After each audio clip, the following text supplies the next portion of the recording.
Do you know how you ensure that there is not a complete and total breakdown of a criminal justice system? When you have checks and balances, when you have means of addressing and ensuring that somebody is not the victim of overzealous, vicious prosecution, and there's none of that apparently in store or applicable in the case of Donald Trump. Nothing. I can't say this enough. What you as a citizen should realize is that whenever a side, whether it's the deep state, the police state, the woke aspects, the radical left, the anarchic, lunatic fringe, whatever, there is no ability to counteract to this. What do you have today? What do you have? Social media. Maybe Jim Jordan will go on TV and slam something. Look, I don't want to pick on him, but that's all we have. There is no one in charge. We don't have anyone protecting us. Nothing. Look what happened to the January 6th protesters. I'm not saying what they did was right or wrong, but the Eighth Amendment proscribes cruel and unusual punishment and provides a right to bail. And they absolutely, positively, statutorily, and constitutionally deserved a right to bail. But they were treated like animals, like some type of a third world banana republic. Why? For political reasons. There is nothing more despicable than that. Anytime you are treated in this country in any way different than merely a defendant or a suspect, the system fails dramatically.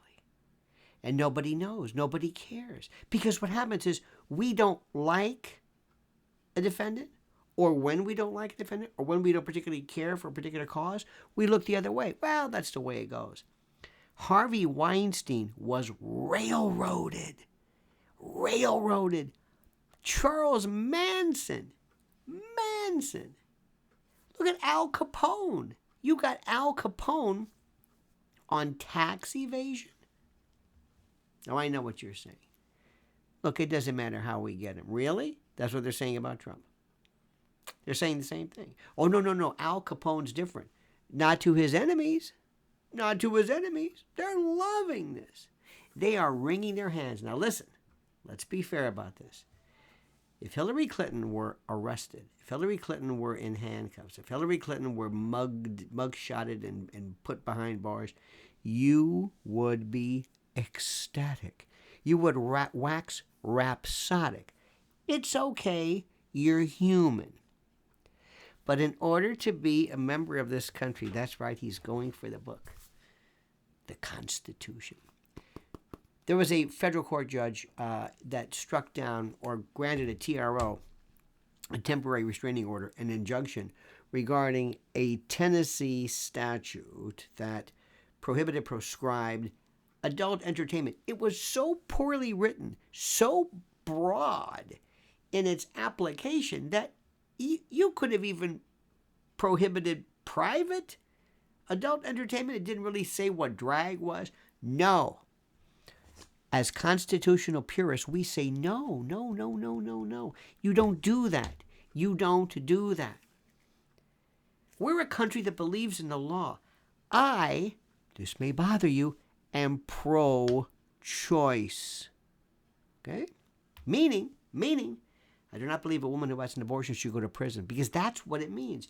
If you really are against abortion, then that means anybody who commits an abortion or has an abortion, and commits it in essence, is committing a crime and should be in prison. You want to put a woman in jail? You want to put a woman in prison? Go ahead.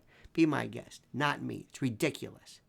However, even though I believe that states should provide for some form of legal abortion, even though I despise it, I abhor it, even though I want to put all my money and all my efforts and all my focus on adoption, the Constitution provides no guarantee under this crazy idea called substantive due process. Dobbs was absolutely correct. The Constitution provides that you cannot deprive somebody of life, liberty, or property without due process of law. That's it. You cannot deprive somebody of life, liberty, or property without due process of law, meaning you can deprive them of life, liberty, or property so long as you provide due process.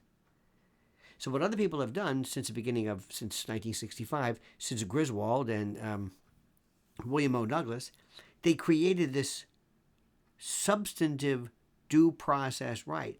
They created this lunacy out of nowhere called privacy.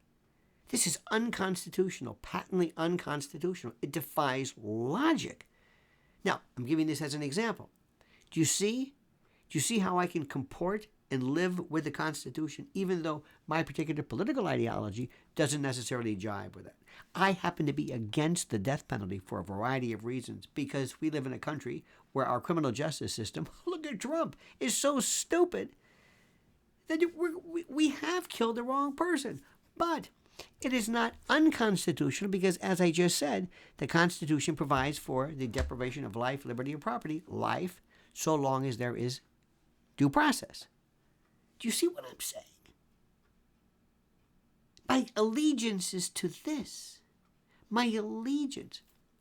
I don't care if you go after Charles Manson, Mengele, Ted Bundy, anybody. Everybody deserves protection under the Constitution. It may kill you. And what has President Trump? Listen, I've told you this, and you're not listening.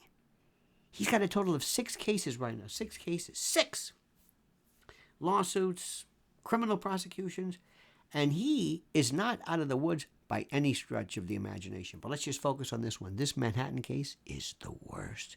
It defies logic. It is so bad, so awful, so horrible, so terrible, so without peer. It makes me wretch. It embarrasses me to be an American citizen, to think that I live in a system where this is the way we treat a former president. I don't care if it's Bill Clinton or Richard Nixon or Donald Trump. What is the matter with us? Because we have turned into an ochlocracy, a seething, vile, bloodthirsty group of people who just want nothing but vengeance.